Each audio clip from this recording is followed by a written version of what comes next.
Hello YouTube and welcome back to my Hibike Euphonium reaction series. We're back here again today for a little bit more, episode 2 of season 3 I believe. Which yeah, I'm very excited after last week. I'm actually really pumped to be here. It's fucking pretty cool. So I'm not quite sure how I'm going to work this yet, but I launched a Patreon like an hour and 20 minutes ago, and I've got a few patrons, which is nice. I'm not sure how I'm going to do the shoutouts yet. I might just read off the names that are here right now. I'm going to re-record this part the next day because I have more members now, so I wanted to list more out. But yeah, this is the Patreon shoutout, so I'm literally just going to go down and read Patreon usernames. Please let me know if you want your name changed for whatever reason. Some of these are dead-ass people's like government names. So again, if you don't want the read out, please let me know. So from top to the bottom here, we have thank you to Trails Plus Plus, Bobbin, Ed, Fruit, Galano Joran, Gus N, Yarko Yavanen, Jackson Hyde, Jacob R, Nosta, Matthew Pabon, Skeleton, Without a Net, Zach, Binchy, Kelvin Cawthorn, and Marsh. Those bottom three there were the tier that doesn't normally get a shout out, but now that I'm thinking to myself, why don't they get a shout out? So I'm gonna shout them out now. I might even just put that on the Discord tier. You know what I mean. The lowest tier on the Patreon. Also, shout outs to Adley, Sal, Michael D, and Hans Peter, who attempted to sign up, and for some reason, I don't know if it was either the bank or Patreon, declined that payment. I don't know why. A few people have hit me up on Discord and said, why is this the case? I've got no clue. I've had a little bit of research this morning, but not too much extra stuff. So yeah, I mean, I'm just going to put this at the start of the video and continue on with the rest of the stuff. If you guys want to check out the Patreon, it's patreon.com/Animiddo. If you were interested in seeing episodes, what would it be? Maybe even 3 and 4. I reckon 3 and 4 on the cards next week. So if you want to see episodes 3 and 4 of Hibike Euphonium Season 3, the world is your oyster. You can attain that at your leisure. Either way, I'll stop shilling for now and we'll continue with the video. Normally I do YouTube comments here, but I don't have any comments at the moment because the video isn't public. It's unlisted, it's up there only for Patreons, and they haven't commented yet because it's been up for 90 minutes, you know? Of course nobody's commented yet. I doubt they got through the entire video yet. But in the future, once I'm actually a full week ahead and people leave comments, then I'll do that. Comments becoming a little bit of a Patreon exclusive thing. That means my patrons can go through and comment on those videos if they would like to and have their comments dissected in a lot more detail than they normally would, considering they used to just be public. So now it's behind a little bit of a paywall. It's unfortunate that I can't get as much feedback as usual the week of, but again, Discords are always open for that kind of thing, and we can dive deeper into the comments that are there. So without any comments, I guess we're just going to do a little bit of a predictions and recap from last week. Last week it was the introduction to the new school year, new students, new characters, new problems, new leadership opportunities for Kumiko, which we love, and we're meeting this new character who had a name who is escaping me, which I should probably look up. Maya or something is ringing a bell. Yeah, Kuroe Mayu, which we're going to say is Mayu, because that would make sense with the way she said it. So, Mayu. Hello, Mayu. That, as well as a few first years, which I'm still grabbing the names of. I believe there was a Suzume and the bandana girl. Again, we're going to be grabbing names as we go through. But Mayu seems to be the most important. I'm keen to... We kind of ended last week on the mystery of what her deal is. So I'm keen to dive into whatever that may be. And yeah, without any further ado, we'll just jump in. Just one more set of show stuff. So if you like the video, consider liking the video. If you like the video and you want to see more, consider subscribing to the channel. Comment below anything you thought about the episode, anything I can do to improve my presentation. Comment below. I'm doing follow for follow on Twitter, so follow me on Twitter if you'd like me to follow you back. And the Discord. Join Discord. Love Discord. Discord. And yeah, the Patreon. Join Patreon at your leisure. If you want the videos early, it's there for you. So yeah, jumping into episode 2 of Hibike Euphonium right now. Rightio, I have episode 2 of season 3 of Hibike Euphonium up there ready to go. 24 minutes and 57 seconds on this one, so sync up accordingly with your copy. I've just grabbed the subs please version again. I will have more feedback on this when the first video goes public in a couple days. So if people are unhappy with subs please for whatever reason and would like to recommend something else, please don't hesitate to do so. Because again, I'm just kind of doing my own thing over here. I'm kind of flying blind. Anyway, picture in picture, if I didn't already say so, should be in the description below. Either way, we're just going to give this a 3, 2, 1 and jump right in. Radio, 3, 2, 1, go. We're celebrating the new entrance. Oh, this is our little preview before anything else. Gotcha. And then this is the opening. We're just going to let it hit me. That was already so amazing, that start. Oh my god, look at all these characters. It looks so good. Who is Green Eyes there? I know who Red Eyes is. She's always punching the camera. There she is. Oh, you two. And you two. And you. Oh my god. We're carrying on the memories? Yeah, this shit fucking looks good. Yeah, you. I'm interested. Holding hands, you reckon?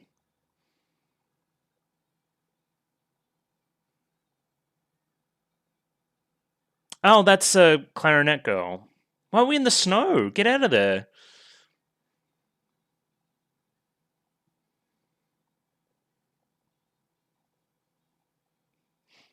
I'm so happy.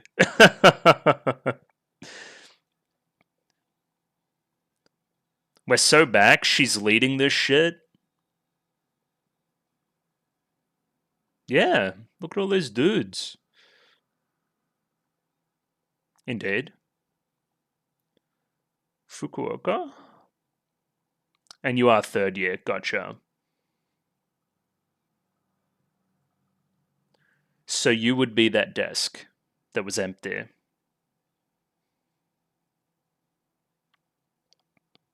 Cool. So she's good.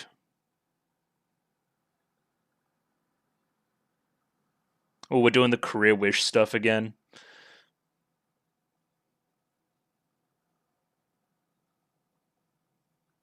She seems nice.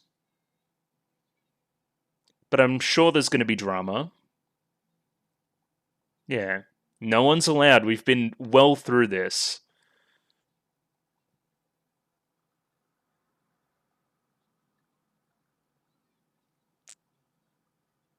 I'd be acting shy.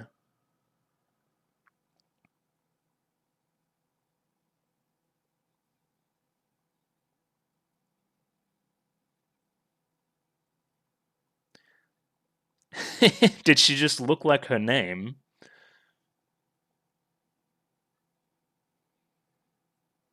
Are you joining concert band?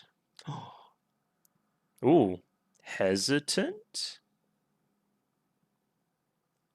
You're very nice. Triangle syncopation. Syncopation.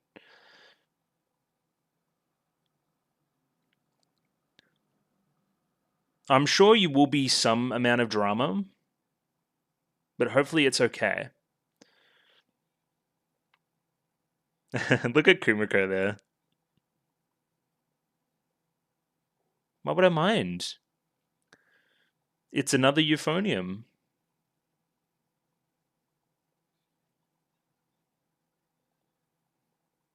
Hmm. Hmm. Hmm. I see. Okay, I see what we're doing.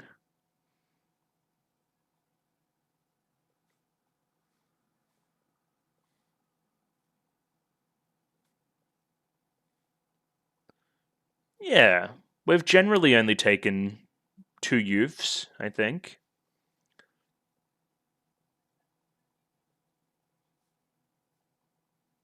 Okay.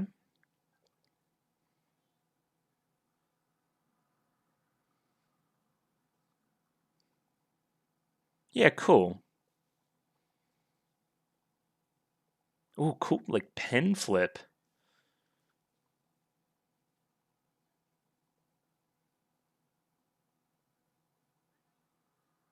That was interesting. Okay.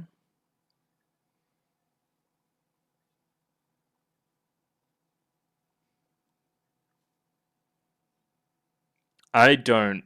I wouldn't. I don't know. She seems to be. Yeah. She seemed happy last week. Why would you be concerned?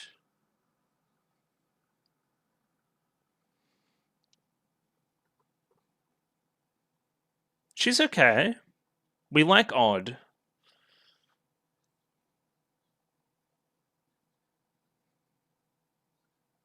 Look how far Hazuki's come as well. That's cool.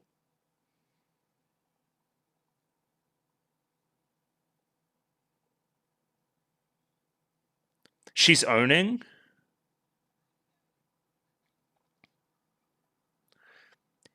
Now in high school, I never got past that point. Yeah, they're a bit like me too.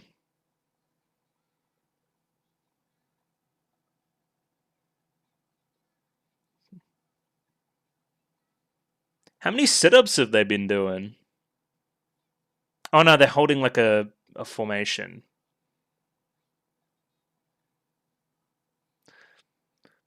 Not the 59.2. What does that mean?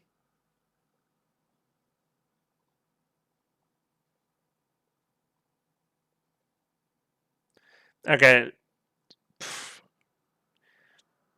sure. You kids are fucking weird, and I kind of love it.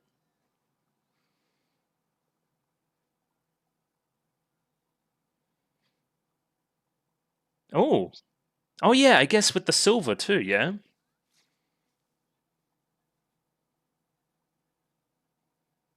Okay. Uh,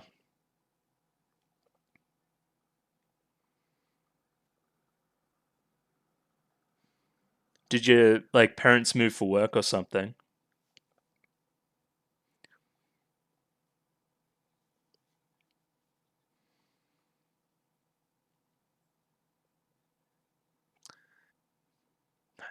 Interesting. These two characters reflect each other a lot. Huh?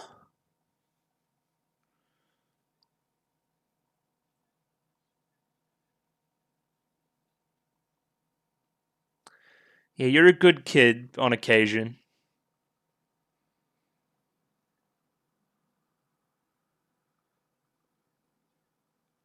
You're doing fucking Kanade shit again. But I feel like she's doing Kanade stuff too. Oh, so informal.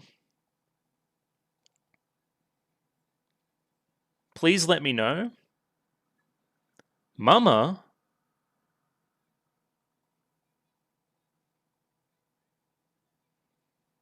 You're right, that is kind of embarrassing, but sure.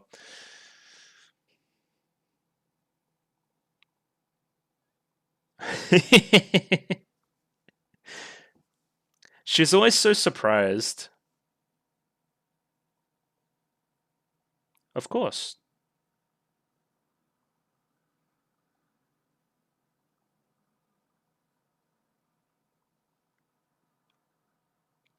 Interesting.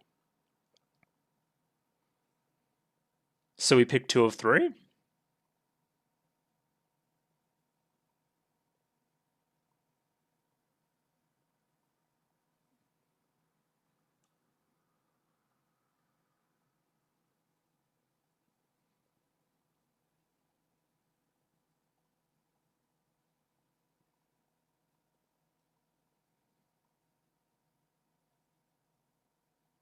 Okay.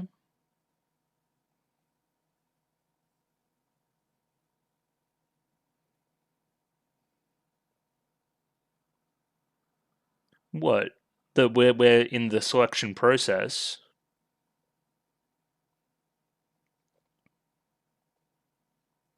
Cool. So I want you guys to be involved in choosing, I guess. It is a big decision. Okay. That's also a great point. He wants you guys to take a bit of ownership, which is good.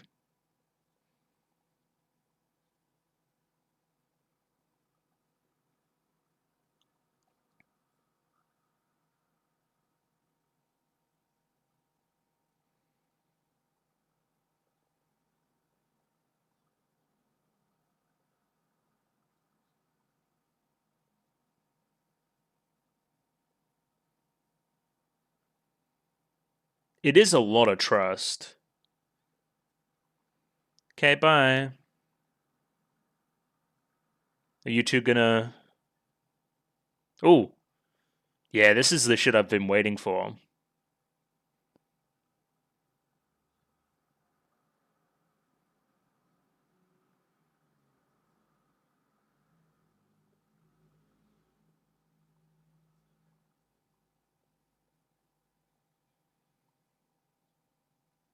Well, that's not his intention. I didn't get that from the scene. I just think Kumiko is uncomfortable. Yeah. I don't think he intended that.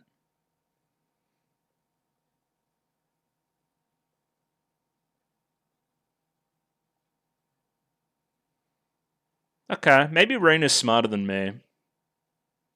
Because she's right. It's the only time she can actually be herself and not project outward strength like that.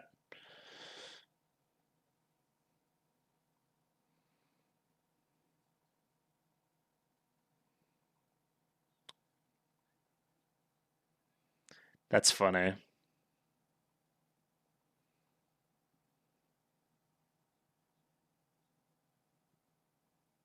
He's considerate. Oh, but also inconsiderate emotionally.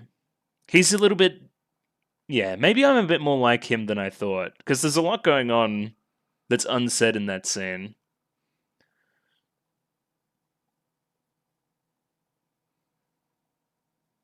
Oh, unfilled career survey.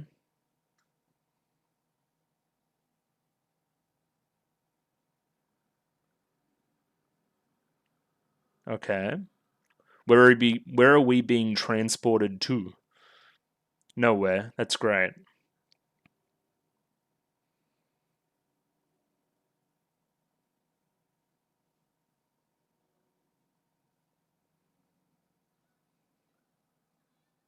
You guys are very early? Yeah.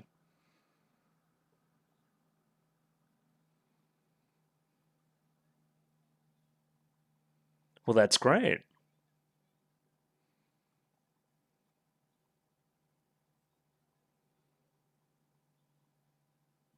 Okay. So you're into this too.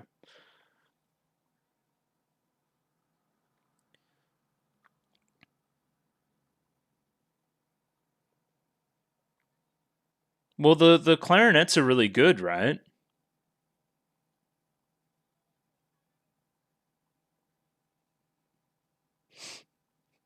Not Ririka the senpai. That's different.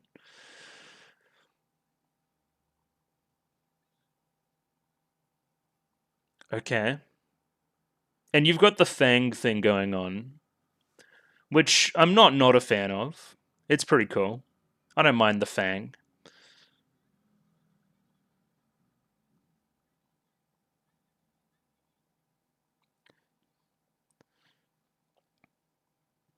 How is Reina never exhausted? She goes so hard.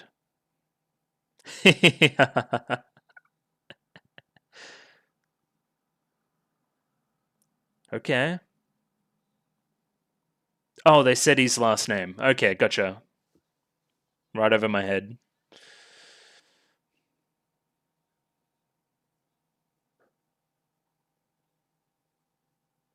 When it,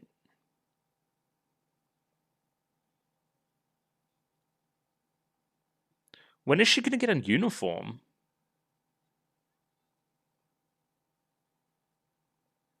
Yeah, you should have just yelled at me. Watch, Kanade might just like push you off the balcony.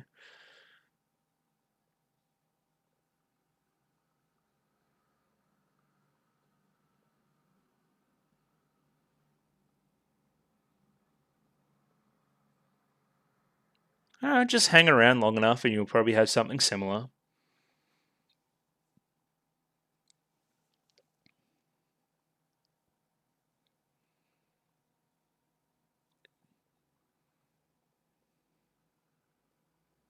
There's fucking something going on here. They're having a nice off.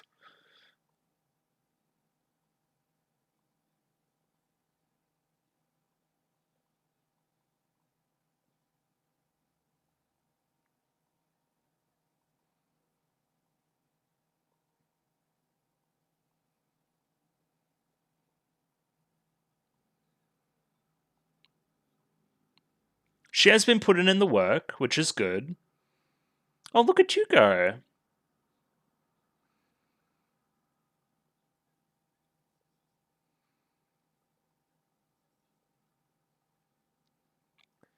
She's fucking intense, isn't she? Jesus.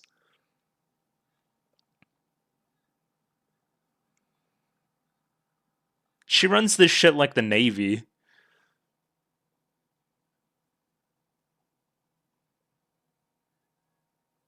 Yes. Yeah.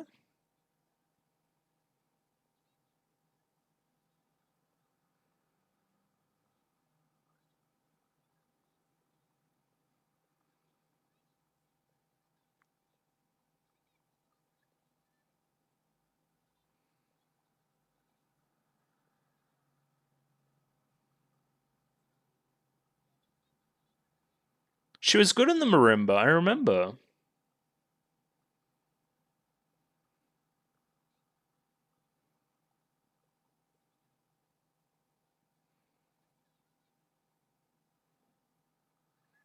It's very hard to do it without her actually complaining.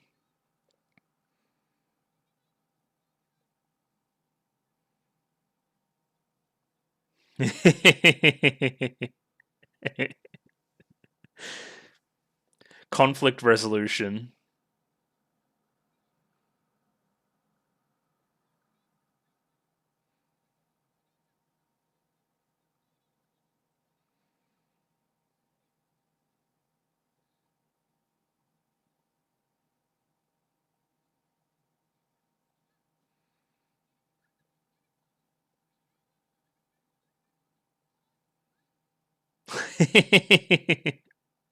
Well, that's great.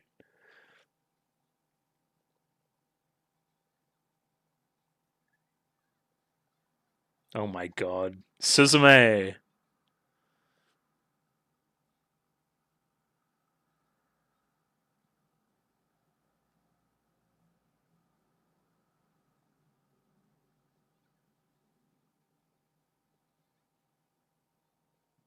It's okay.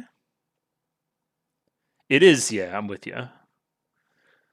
All that drama for basically nothing.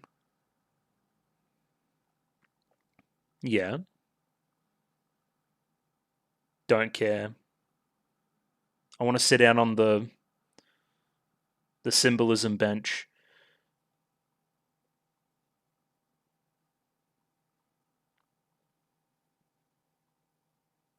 Interesting. Huh.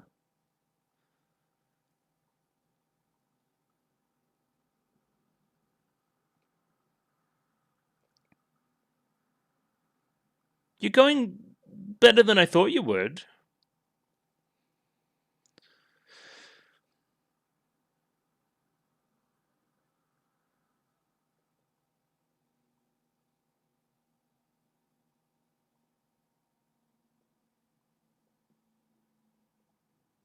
Hmm. Yeah. Let me know.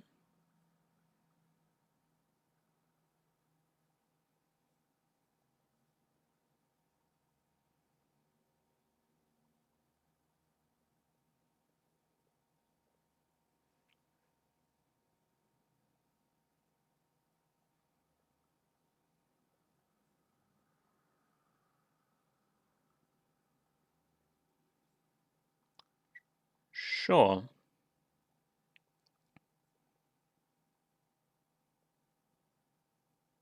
Well, probably the last one you listed, which was both.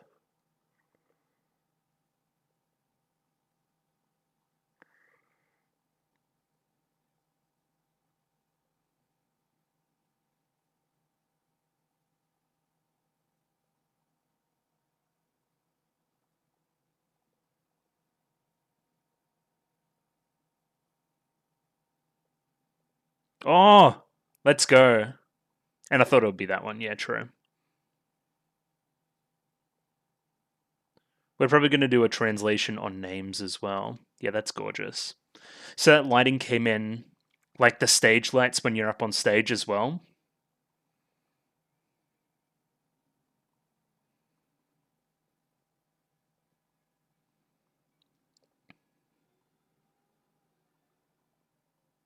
Yeah, what a gorgeous day. Oh my god.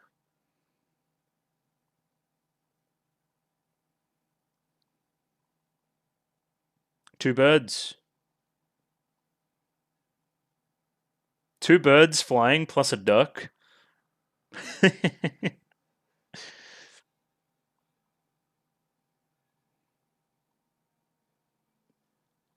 Is that either one of their hands on either side of the phone? You look crazy. It's okay. It'll dry.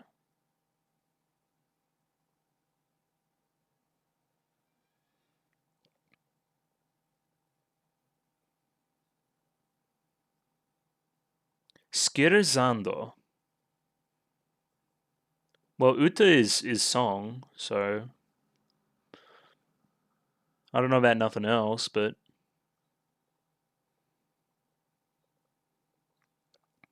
okay.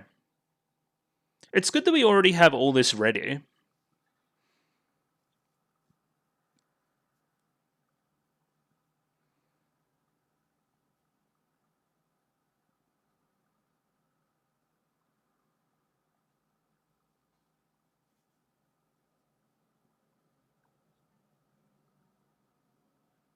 Yeah.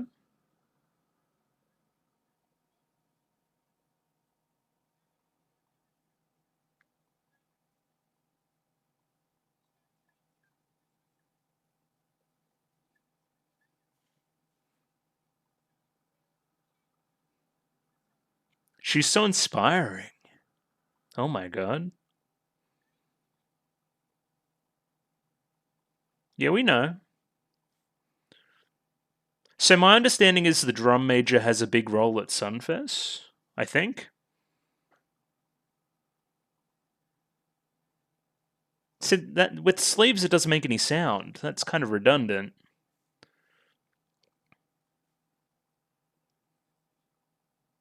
What is this shrine? I saw a shrine in the opening or something as well, I reckon. ED, let's go. Now normally these have been a little more fan servicey. Yeah, this kind of vibe, you know.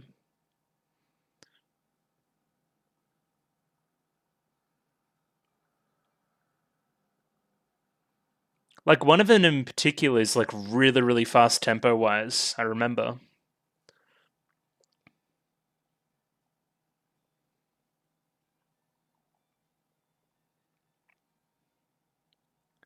I may need to look for some translations on the songs too. Interesting. Growing up is the theme we're going for there.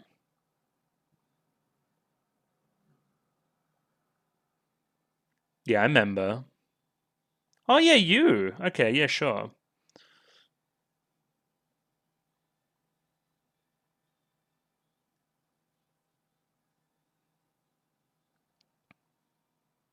What even is that? That looks like some fucking Madoka shit. What are those? You know the witch things? Please don't make it like that. That'll be bad.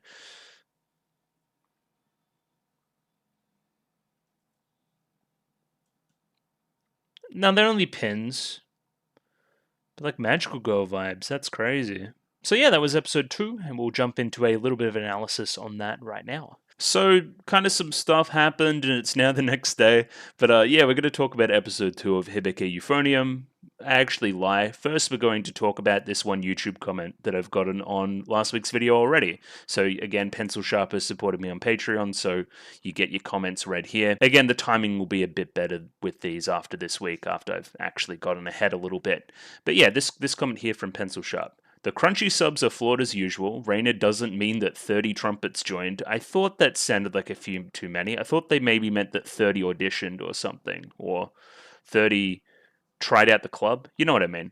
Like, that would make more sense than literally 30 in a 100 member concert band thing. That makes no sense. Now, this next one's interesting, and I know this thing has a source material, so I'm a little bit hesitant to read this out, but I think this is right on the money. So let's go through here. I hadn't heard the idea that the intro is Kumiko's dream. Maybe it's that Utena episode you just watched, which fucked with my mind. That's true. Yeah, again, my running theory for episode 1 is that the beginning is Kumiko's dream. It's like her looking forward. It's like her imagining the perfect scenario and looking forward to the end of the year. But apparently there's some other theories going around, because that desk looks kind of feminine. Why would Taki hold on to the executive's notebook? That shot of the youth players too. There's not enough floof on Kumiko, and Kanade plays a gold-coloured instrument. And yeah, just rounding off the comment here, nice touch in the background, the clarinet ensemble was at Kansai at the end of NCon, and now the banner says that they made nationals. So that's good for them. The ensemble contest clarinet group moved on. Fantastic. We have some really strong clarinet players. But more to the point to the point where I'm going to get up that sequence again and we're going to have a little look. Because again, if this is implying what I think it's implying, it actually makes way more sense. It makes so much sense that I can't think that it isn't the truth. But again, some of the timing doesn't match up. We'll dive in. Let's have a little look here. Cool. So this is the opening of episode 1, and this is the desk in question. There are a few things here that look kind of feminine. Why is there like a bit of, I don't know, that would be a chapstick, not necessarily feminine, but this looks like a little bit of lip balm or something like that. A little bit more feminine. This is specifically euphonium music. That's something. This is a cute cat mug. Not necessarily feminine, but probably leaning towards that way. I think the biggest clue here is the exec notebook, right? Why would Taki be holding on to the exec notebook? That doesn't make any sense. Potentially, this is being held on to as a bit of a souvenir. But again, this poses more questions. Again, I'll get to the end here, and then I can explain the very obvious theory. So yeah, okay, so I was like, all right, this here, that's Kumiko. Not necessarily. Again, the comment said hair a little bit poofier, which that's not as poofy as Kumiko's normally is. And I'm like, oh yeah, this is Kanade. But again, didn't the comment say that she normally plays a gold instrument? I thought that was true. Yeah, this is from Chikai no Finale. She normally plays a gold euphonium, so that wouldn't be Kanade. I think it's intentionally misleading. And okay, so that definitely isn't Kanade, which now makes the timing make sense. Okay, let me pop back over and I can finish the theory. Because then it's like, who the hell would this be that's conducting? Because we don't know anybody that would do that, and this isn't Reina, right? And Michi-sensei looks a little bit older. You know what I mean? Looks like they've started. How are the new first years? They're very enthusiastic. Potentially somebody else starting their first year as something else at the school.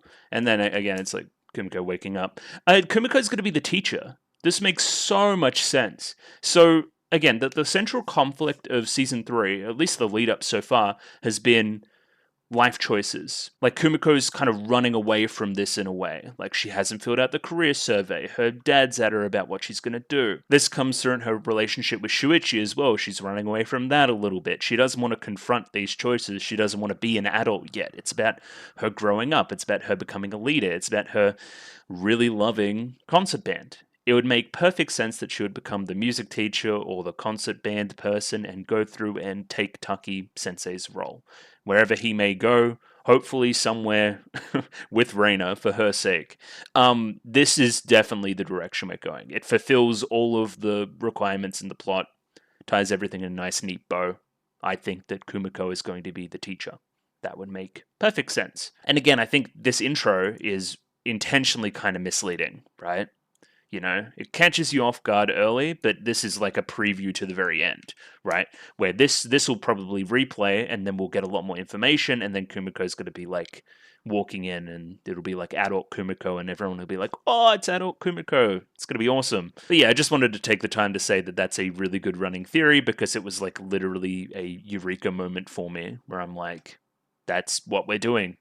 Most certainly. Now on to episode 2. It seems like we're doing a recappy thing with a bit of a fanfare jumping into the opening, very similar to things we've done in the past with the series, which is great. There's a number of little things that they do with this that makes it feel like the old stuff in a way that will make this whole series feel cohesive on a rewatch, which is good. That's good stuff. Now we have the opening. I don't think I've seen lyrics for this thing. I can't really find them anywhere. So again, if somebody has lyrics to it, I'd like to read them. But the opening overall, really love the song. It's fantastic. It's probably the best sounding song for an opening, and I've only really heard it once. Obviously, a lot of this is nods to other openings in the series as well, especially the big sweeping 3D shot at the end, which we will see. I really love this opening shot here and kind of the animation style used, maybe the shading, I guess you could say. Yeah, just gorgeous. I love the blues. What's the color for seniors? Is it blue? Is this blue or is it purple? Again, the whole colorblind thing. It looks kind of purplish over here. And then we rush through various shots of various characters, including Hazuki, Midori, Kanade, Mirei, Sachan, Tsubame, and Reina. Tsubame is the one there that's intriguing to me because I didn't see her as being that big of a character, but again, she has content in episode 2, which you would think go forth to other stuff, up to and including Sunfest, where she's going to be one of the flag bearers, flipping the flag and stuff. Very cool. Then we're back in here with the character shots, very characterful shot of all the first years, who I'm still really grabbing the names of, if VLC doesn't want to be terrifying. Yeah, it's weird, because we call you Sari at various points. You call her Sari, but you're also weird. So, you know, just Bandana-chan, sure. So yeah, her placement's weird considering the rest of this is looking at the bass section. So, odd. And she plays a clarinet, I think. And then Kanade punches the fucking screen, which terrifies me. Midori and Matomu into one look at Kumiko. Awesome. And then we go through kind of Kumiko's eyes here, and we reflect on the past, right? Swing past with all the musical notes, and then we see people of the past, including lots of senpai from the bass section as well. Couple of duos there, one of which I'm a little bit more invested in, of course. I guess that's like, okay, here's my bass section senpai. Here's my senpai that used to be running this shit, right? Up to and including Haruka and Asuka as well, right? Oh, and Kaori, why not? Because it's like, hey, these are the two aspects which I need kind of guidance in. I'm reflecting on the past. I'm reflecting on, hey, these people in the bass section that were better than me, that were teaching me things, that kind of thing, as well as these people who are in leadership positions, which I now need to, I guess, reflect upon. I'll get to talking about it, but there's a really direct metaphor in the episode picking between three pieces of music, right? One of which is, I think they express it as very technical, another of which I'm forgetting the specific wording, but there's one at the very end which is together, both of these things. And I see these pieces of music as representing various senpai, right? Specifically Haruka and Asuka, where, hey, you're very technical, but Haruka always had the people skills. She was always the leader there. So, hey, to be the best version of ourselves in this club and be the best version of myself as Kumiko, I need to incorporate various aspects of both of these people. Now, this is weird. It almost looks like there's a bit of conflict between Kumiko and Reina, so potentially. I wouldn't be surprised if there is something that comes between them at some various point during this thing, but you know, they also hold hands at a certain point in the opening as well, which means they probably come back together. Now, I'll have a big section talking about Mayu in some greater detail, but for right now, I think that she's not showing her true colors. She's almost like she's very season 1 Kumiko at the moment. She's being very nice. She's not stepping on any eggshells, you know. And is she going to spend that whole time being extra nice? There's probably something in your past informing this personality. It reminds me of a less evil version of Kanade from the movie from Chikai no Finale. Just kind of putting on this almost veneer of being really nice. Remember the shot in, I think it's opening 1 of Kumiko kind of running, is she running on the water or something? It's very similar to this, but now we have Reina hand in hand. We kind of pulling her along, where in the past it was kind of Reina pulling us along. Also, that background there was like really gorgeous.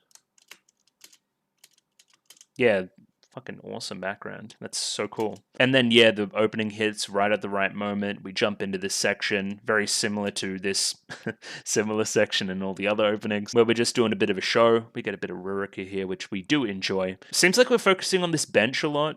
Reina and Kumiko on said bench, but it's snowing. They should get out of the snow. That's my professional opinion. More and more shots here.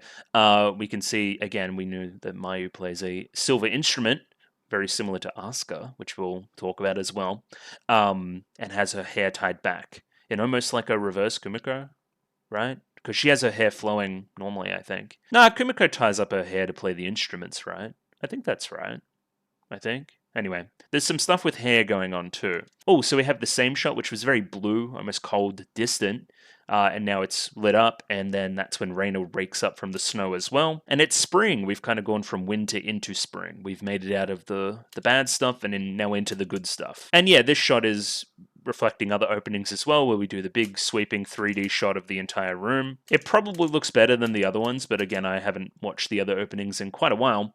The difference here being, instead of focusing on Kumiko in the crowd, Kumiko is now up the front, leading the damn thing like a boss.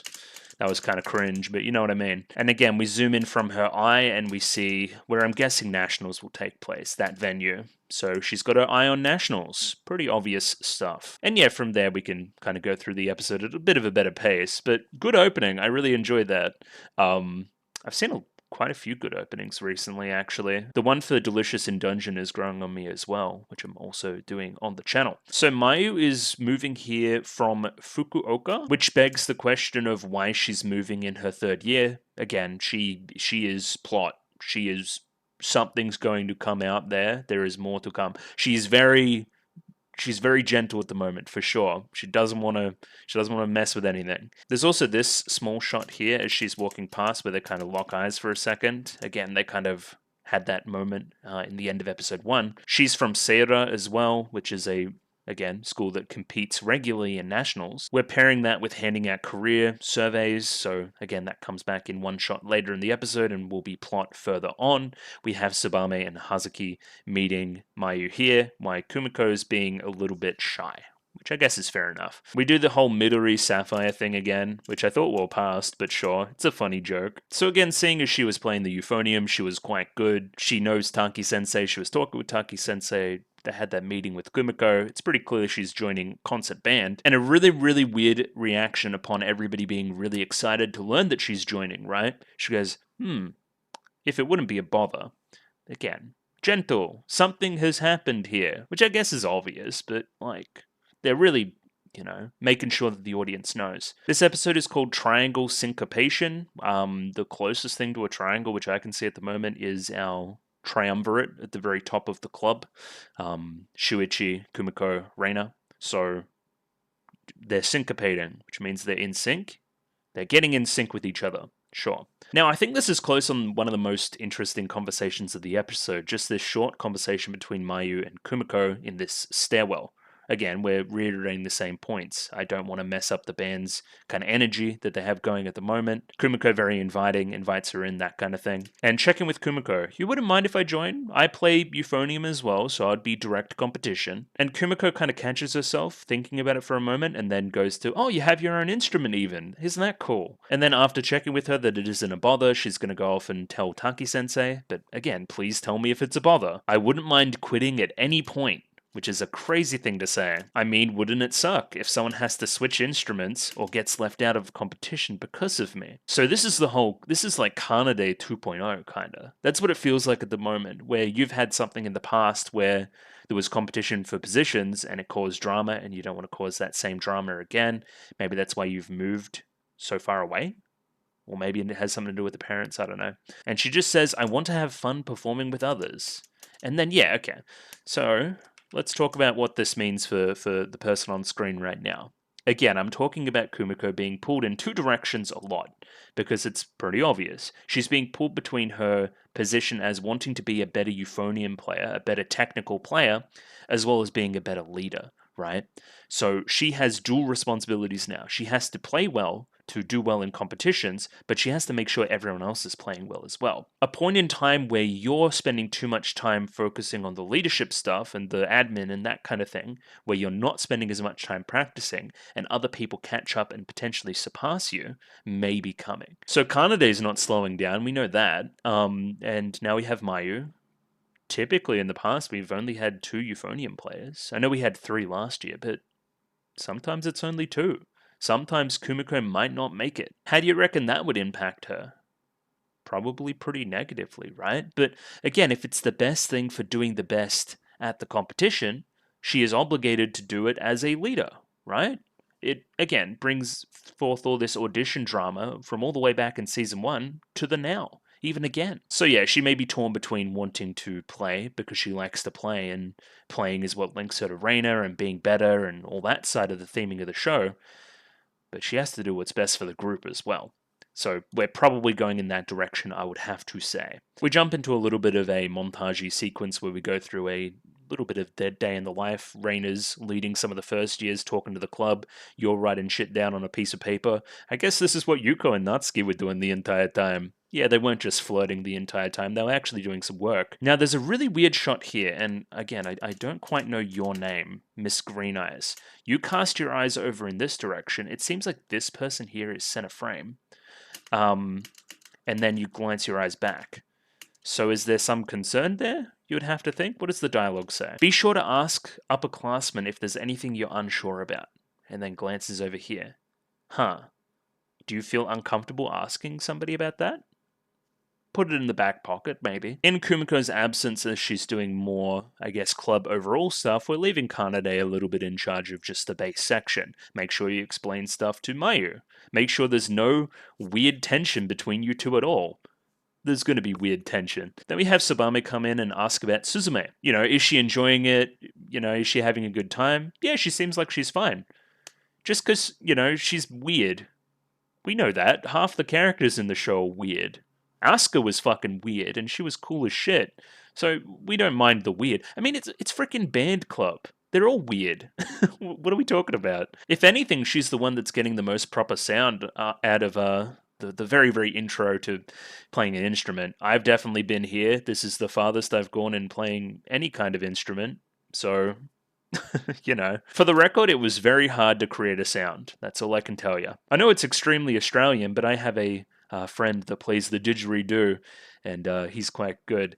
And he, yeah, talks about similar things with vibrations in the mouth and that kind of vibe. So yeah, doing some very intro stuff with all the first years. Kumiko comes running in, checking on them, and yeah, they're doing ab exercises to get a, I guess, stronger core to play the instrument better. I thought you would want to do more, you know, breathing-based exercises, but I guess everything helps. If you're fit, your body's better at everything. Fun little scene here where Hazuki kind of pulls up Kumiko's shirt a little bit and tries to show off her toned abs, which again, just a little bit of teasing. I do like this from Hazuki as well, kind of an extension of, hey, I'm like teaching the first years overall in the club into the specific first years of my section as well.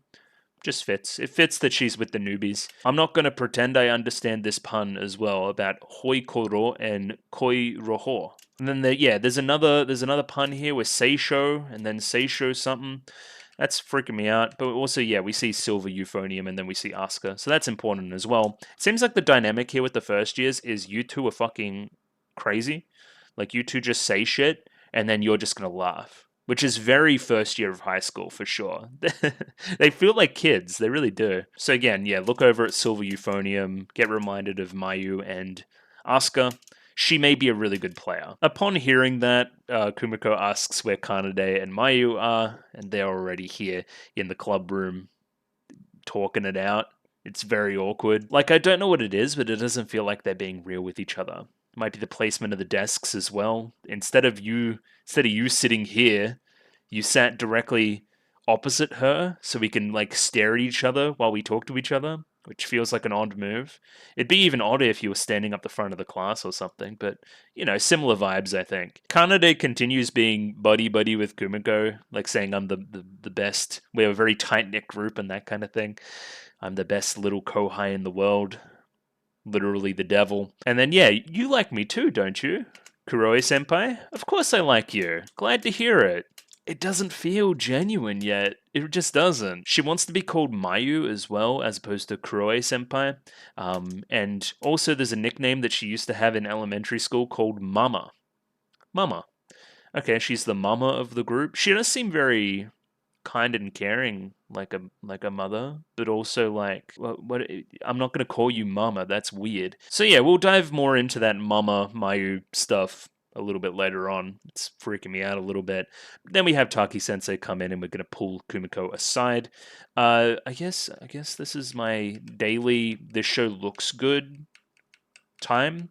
I loved this 3D shot a little bit earlier. So yeah, shots of the kind of feet there, and then yeah, just like random flex 3D shot, just giving the room some depth.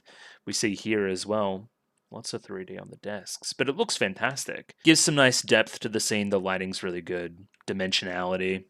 I've raved about this background about 1,000,000 times, I'm not going to do it again. Either way, Taki has brought aside Reina, Shuichi, and Kumiko because he's deciding between 3 pieces of music to play for our free choice piece for the very end, right? So we're deciding very, very early in the piece what we're going to do. And we're involving our 3 kind of leads of the group in the decision-making process, which I don't think has been done before. Amaya no Suki. Okay. Apparently there's a Yuri manga with the same name, but it means like moon on a rainy night. Okay, that's weird. Hitotose no Uta for concert band. Now looking at this, you'd have to imagine it's Song of Hitotose, and to my knowledge, I can't find what Hitotose means. 1 year sometime ago, or a proper noun, so a name. Song of Hitotose, sure. And Kagero Kitan. Kagero Kitan. Which I'm not getting a direct translation for, but seems to be something about heat. Heat and passion and something else. And blushing. Okay. One is about like the moon and rain. The other one's about heat and hotness. We're trying to find a happy medium in the middle. Bit of Goldilocks going on with these songs, maybe. Sure, let's say that. Also interesting that the only one that Reina doesn't know is the one we end up picking, which is Hitotose no Uta. So, we're picking the one which isn't Reina at the moment, where she's aware of the 2 extremes but not the happy medium, which is maybe Kumiko is more aware of, and that's the song that she identifies with. We ask Taki why he's chosen this method, and we elaborate a little bit on why we think why at the end of the episode, but for right now he's just saying, hey, maybe it's because I've known you 3 since you first came in as first years, I feel a connection there, there's also 3 of you, I feel like you guys should be more involved. There's a bit of contrast here on the train ride home. We're contrasting the serious decision that we're making right now about the club, right? Kumiko's like, hey, Taki's never really disagreed with anything we've said before, so really that's our decision. He's not really going to put his foot down and change anything else. We're the ones picking here. And we're contrasting this with these girls here, just happily laughing, having a, good high school memory together. This is what it used to be like in our first and second years as well. Now it's third year, we've got to step up and make some serious decisions. Reina, however, continues to have faith in Taki-sensei because of course she does. Oh, and this is great. So this runs into the scene later. Shuichi's like, I guess that shows how much Taki-sensei trusts you, Kumiko. And there's a little reaction there by Reina, just like, are you fucking serious? Which again, that went straight over my head the first time through, but it leads to a there's levels to the conversation. It leads to a pretty deep conversation with Shuichi, let's say. So Kumiko leaves, Shuichi gets something to eat, and then is fucking ambushed by Reina. Again, Reina's into bat for Kumiko, understands that Kumiko likes you as well, so there's extra pressure there as well. You're a little bit naive in that regard, maybe. You saying stuff like, hey, the president, hey, Taki really trusts you as the president, puts more and more pressure on her. There's a reason why we're next to her. There's a reason why we're the only people she can be herself around sometimes. She needs to project outward strength as a leader, and having us also look up to her as a leader means there's even more pressure on it. Imagine an upside-down pyramid. She feels like the whole club is on top of her right now, that being Kumiko. If there's 3 of us down the bottom, that point isn't quite as sharp. on the one person, right? And we need to bear that load as well as a 3. That's why we're chosen as a 3. And again, the first time through, I'm like a Shuichi. I didn't see this level to the conversation, but again, rewatching it, I can see what Reina means. Shuichi shows good humility here. He goes to argue his point, but then takes a step back and goes, yeah, maybe you're right. Sorry. And Reina being Reina is the one to be forthright and come out and tell somebody how she really feels, right? She's very much like that, except for with, Taki. But again, that's weird student teacher stuff. Like, she just says her piece, walks away, that is all.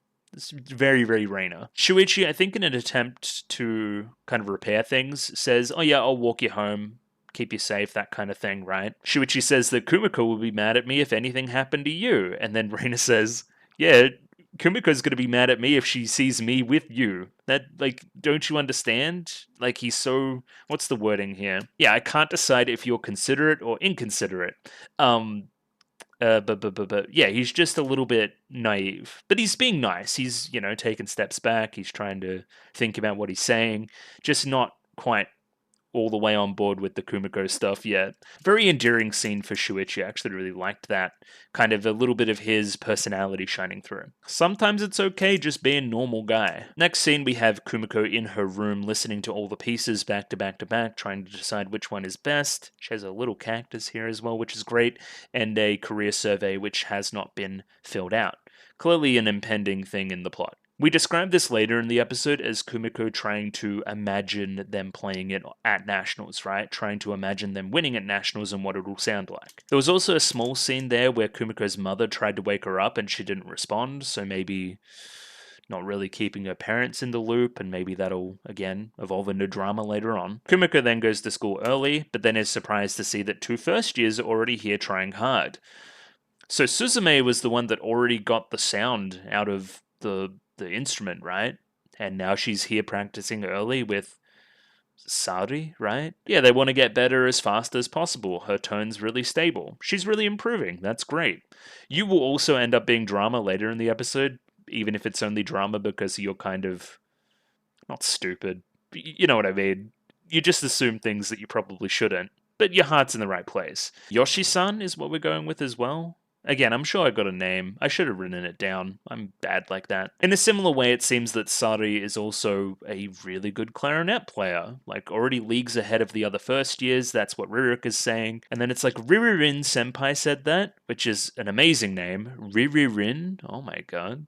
Yeah, you guys are very cutesy. But yeah, Ririka being a senpai, it just doesn't fit right in my head. But time passes, that's what happens. Because again, Ririka has that role with the first years as well, so... Oh, you can even see it here. Okay, so Suzume goes to call out to Kumiko, but then notices that somebody else is here. Like, she casts her eyes back across. Like, see that little spot with the eyes moving there? Oh, actually, never mind. I don't want to tell you right now. In front of somebody else. But this comes back by the end of the episode. I've also noticed that, as opposed to Ancon, where Kumiko wasn't answering to President, she's now answering to President, which is nice. So maybe Kumiko's lesson there is when she sees people want to call out to her and like cast their eyes that way and then say never mind, she maybe should press further before it evolves into something else, which it does in this scene. Either way, it's now raining outside, so we're doing a little bit of marching practice and stuff in the school gym. Preparing for Sunfest. Pretty normal Hibike Euphonium stuff at this point. We also have these 3 girls here calling Motomu Tsukinaga Senpai. I guess he is a second year now. That's kind of freaking me out. Where he turns around and looks and says, hey, don't call me that. Call me Motomu. So again, don't call me by my last name. I don't like being associated with that. I really like the editing choice of associating him turning around and saying that with the spiking of the... Spiking? Is that what you call it? Volleyball, where you hit the ball down. Like, it was very aggressive, right? And I like that as a choice paired with that. He's almost turning around like a snake and going like arcing up a little bit. That's what it felt like to me. Clearly a sore spot. We have a small scene here with Kumiko and Mayu just kind of looking down upon everything else. My question is, when is Mayu getting actual uniforms? She's still wearing the Seira tracksuit? It's a little bit weird. Kanade and Kumiko then flirt for a bit. And, yeah, we climb back down. Yeah, Mayu's just, she's like, I envy the relationship between you two. You two seem so close. What an odd thing to say. yeah, puzzling for me right now. And then Mayu tries to push in a little bit more. Hey, why can't we have that good, relationship now? Call me Mayu senpai. No, I think I'll call you Kuroi senpai. Yeah, there's a bit going on between those two. Maybe Kumiko didn't see the first half of the conversation that they were having. Maybe it was a little bit more intense. Yeah, because kind of cutting from that shot there, as well to the rainy kind of thing outside. So the separation here, like focus on Kanade. I don't see what her face actually looks like. A little bit of unfocused over here, and then cut to the rain outside. Something's brewing, right? Oh yes, Yayoi. I remember because you're doing the Yayoi thing. She feels as distant as the Yayoi period is to the 21st century, which I'm sure is a lot.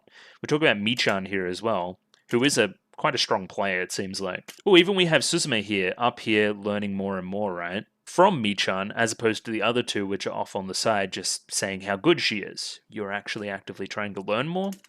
Maybe. Some people are just gifted. Suzume has been good from the beginning. Interesting. Interesting.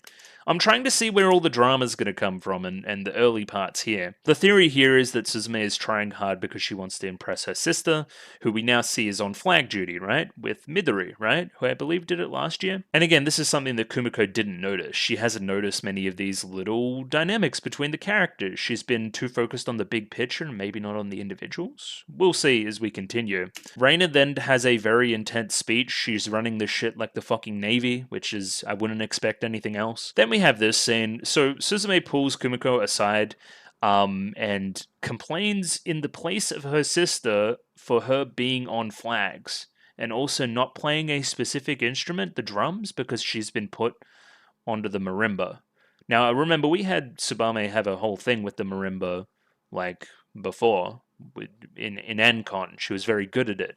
She just needed to, I guess, syncopate her breathing and get in sync with everybody else and blah, blah, blah, blah, blah. And then she was quite good. So it makes sense that she's going to be the marimba player. Obviously, at Sunfest, you can't play a marimba, so she's been put on the flags. Suzume thinks, hey, she actually wants to play the drum. She's not suited to the flag. She hates doing the flags. I'm going to complain in her place because she's too nice to not complain. To complain for herself, I mean. You're incorrect. She actually asked to be on flags, but this is, I guess, an example of something that Kumiko didn't notice until right now, where it was brewing underneath. Suzume's very forthright here, gets right up in Kumiko's face, that kind of thing. Yeah, Kumiko's a little bit lost here because you can't really complain for somebody else. That's not how this works. It kind of reminds me weirdly. Remember that scene between Yuko and Reina where Yuko asks Reina to throw? Where Reina obviously says no. Just like complaining on somebody else's behalf. I'm sure that Kaori didn't really like that at the time. Didn't like Yuko fighting for her like that. I can almost guarantee she didn't because there was that scene where she kind of yelled out. Remember when they were like having that kind of verbal stoush in season 1. It reminds me of that. Don't complain on other people's behalves. It never really ends well. And as we can see here, Tsubame shows up and explains the actual like situation. Also like like her taking a breath out and then like is very happy about it. Very good. I really like the dynamic between the two sisters here. Obviously, a little bit more understated, a little bit more out there, but obviously care for each other. You feel like you have to talk on her behalf, considering that she's too nice normally to say what she really wants. Good sister stuff. And then, yeah, Kumiko here is putting on a very professional face, saying, hey, it's great that you care about your sister, but please try to, let her speak for herself and that kind of thing, and putting out a fire.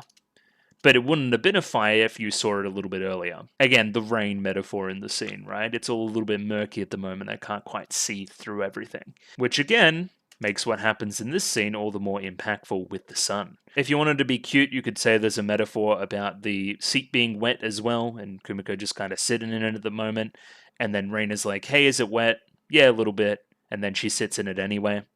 Like, I don't care about the barriers between me and you having this conversation right now. We're going to have this conversation, even if it gets my ass wet. It's just what happens. All right, and here we have the explanation, right? We have Amamai, what was it called again?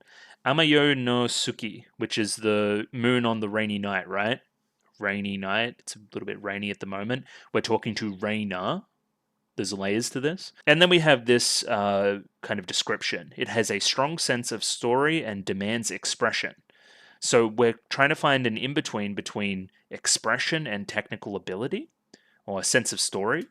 Because Liz definitely had a sense of story from last year. Here's the other element of the triangle as well, triangle syncopation. There's three pieces. We're choosing between three pieces. It's a triangle. As I've said, one represents heat and technical ability, Reina. One is a little bit more uh, rainy and demands expression and that kind of thing. Maybe that's Shuichi. And then in the middle, you've got the Goldilocks perfect in between, which is Hitatose no Uta, which is the song we're actually doing. It feels like Hitatose no Uta is the hardest choice as well. It will be the most impressive, but it will demand the most of the group.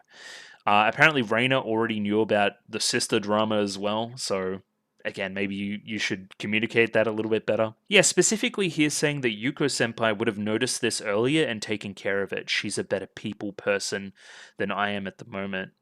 Interesting. Again, it's a little bit like Haruka as well, better people person rather than Asuka, who was the technical ability. We also see on screen here there's text logs between Reina and Kumiko, I believe. Reina has a little bit of a theory behind why Taki did what he did, right? It's because there's three of us. It's because that's our dynamic in our group.